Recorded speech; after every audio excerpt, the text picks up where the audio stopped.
Maker, this is Claire from Eclair Makery, and today I'm going to teach you how to crochet this block stitch, which is a really cool crochet stitch pattern. To make this, you can use any yarn. I'm using worsted weight yarn in 2 colors, and then I'm also using a 6mm crochet hook. To begin making your stitch, you are going to want to work in multiples of 3 plus 1. So when you're doing your starting chain, you are going to do a multiple of 3 plus 2.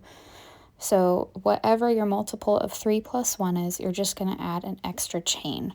So here I am going to do 17 chain stitches, and that way once I am working, I will have a total of 16 stitches. So that's a multiple of 3 plus 1. So then once I get to the end of all of these chain stitches, we are going to begin the first row. And so the first row is where we go to the second chain from the hook right here. You're going to single crochet 1, just like this. Then you are going to chain 2.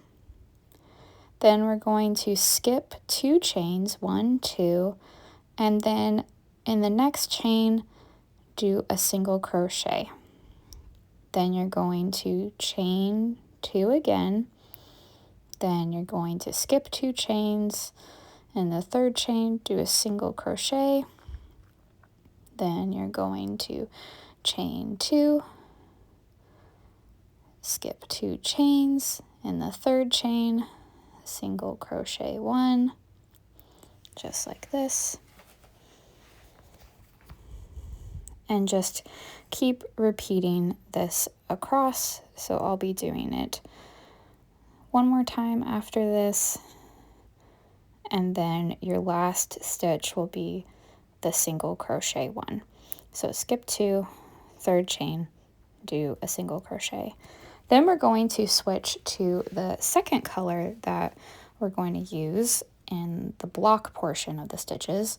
I'm using this mustard, and on that last yarn over the single crochet, we switch colors. So then we are going to start on the next row, which is making the blocks. And so we are going to chain 3, then we are going to turn our work, and this chain 3 counts as 1 double crochet. We're going to skip to that chain 2 space from the previous row, and then you're going to double crochet 3 in that space. So you just yarn over and then insert your hook in that chain 2 space and do your double crochet stitch. And you'll do it one more time for a total of 3. And this creates the first block. And you can tighten your yarn strands so that it doesn't come undone. Then we're going to yarn over, skip to the next chain 2 space, and double crochet 3 in there. And then you'll repeat this all the way across your row to the very last chain 2 space. And once you've done that last block, you're going to do 1 double crochet in that first single crochet from the previous row, and that will end the row of the blocks. And then you will want to trim your white yarn, or whatever your first color is, so that you can then join it on this other side to begin the next row, and just use it as that last yarn over of that last double crochet. And then what I like to do is I like to tie all of my yarn ends whenever I'm joining a new color.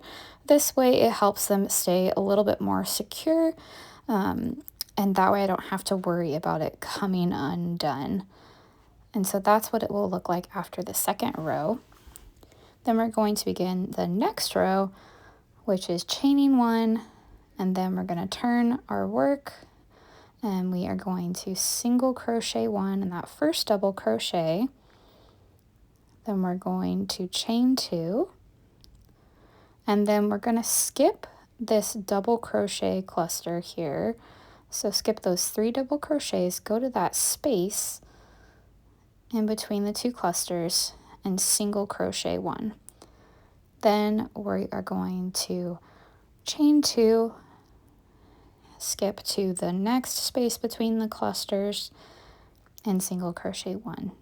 And then we will repeat that all the way across this row. And on that last space there, right where that chain 3 at the beginning of the double crochet row is, we're going to do a single crochet, and then this is what it'll look like after that 3rd row. And then we're going to trim our yarn here and then join that 2nd color again, and then you will just continue a repeat of the 2nd and 3rd rows till you reach your desired length. So I'm tying those ends right here, and I'll show you how you can weave those ends as you go if you would like to.